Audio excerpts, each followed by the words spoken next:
Nesse vídeo eu vou falar sobre a causa da depressão. Será que existe mesmo uma causa só? Mas antes eu quero que você se inscreva no canal, deixe seu like e ative o sininho de notificações. Muitas pessoas, pacientes, familiares, amigos, chegam para mim e perguntam: Danilo, mas qual a causa da depressão?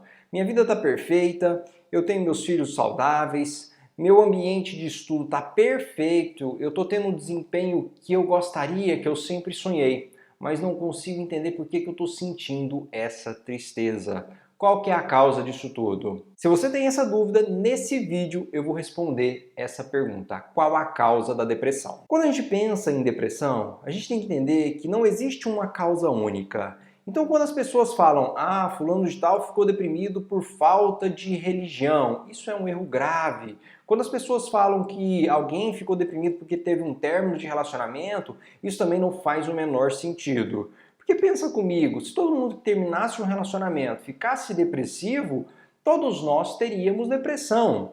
Então, primeiro ponto, a gente tem que entender que a depressão ela é multicausal.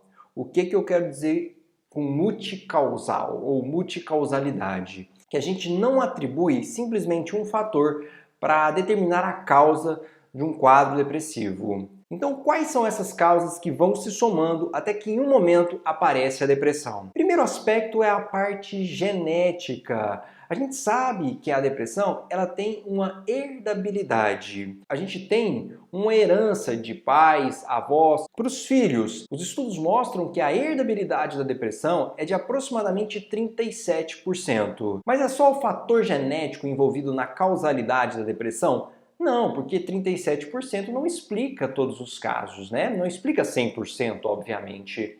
A gente tem um outro fator que seria o estressor ambiental. E aqui o ambiente pode ser determinante, por exemplo, histórias de maus tratos, história de abuso na infância.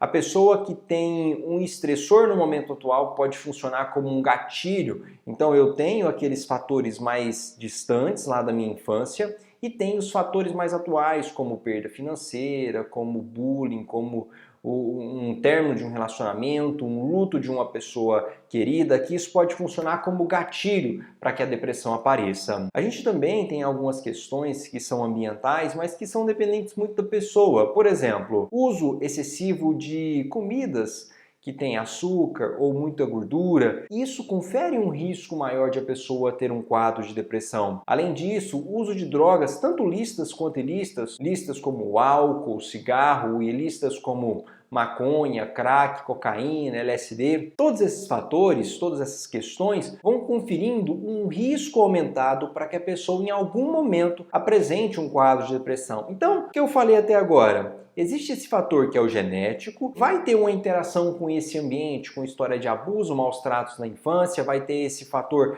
de uma alimentação desequilibrada, um estilo de vida sedentário também, que eu não disse, mas a gente sabe que pessoas que têm um estilo de vida mais sedentário têm um risco maior de desenvolver depressão, pessoas que têm privação de sono, que muitas vezes deixam de dormir ou que dormem mal, isso também vai conferindo um risco aumentado de depressão. Mas é só isso? Não. A gente sabe também que tem aquela hipótese que a gente fala que são hipóteses das monoaminas. O que é isso, Danilo? Sabe aquelas substâncias cerebrais, serotonina, noradrenalina e dopamina? Principalmente essas três substâncias. A gente sabe que em quadros depressivos, essas substâncias elas têm uma diminuição do nosso cérebro. E aí, a ideia é que com o remédio a gente regularize essa neurotransmissão. Essa quantidade de neurotransmissores que vai comunicar de um neurônio com o outro, fazendo com que a pessoa recupere aquele estado emocional que ela tinha anteriormente. A gente também tem um eixo que está muito envolvido no quadro depressivo,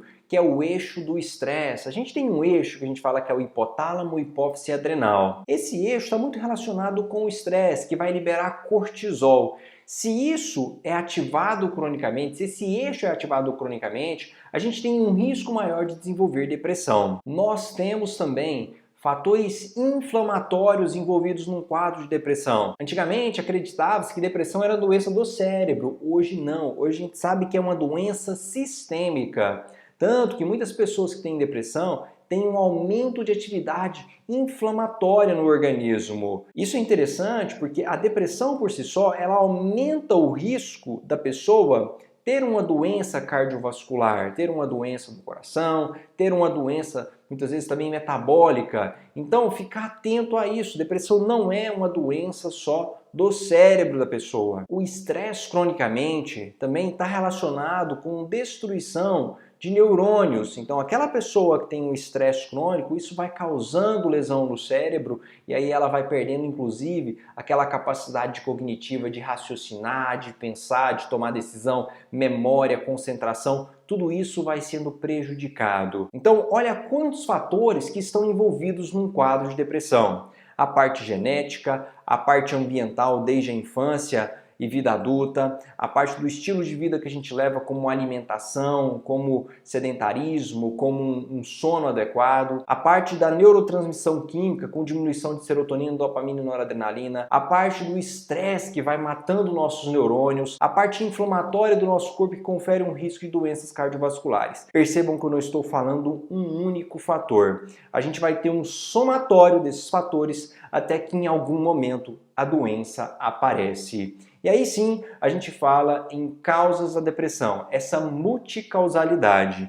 Então a próxima vez que alguém for perguntar para você sobre o que está causando essa depressão, você tem essa resposta mais clara, que ela é multicausal. A gente não pode atribuir a depressão a um único fator. A boa notícia é que mesmo diante de tudo isso, mesmo diante dessa multicausalidade, nós temos tratamentos, que não necessariamente vão ser tratamentos medicamentosos. A gente pode fazer o tratamento somente com psicoterapia se for uma depressão mais leve. Se você acha que esse vídeo é útil para você ou útil para alguém que você conhece, compartilhe esse vídeo. E se tem alguma dúvida com relação à causa da depressão, deixe nos comentários que eu vou responder.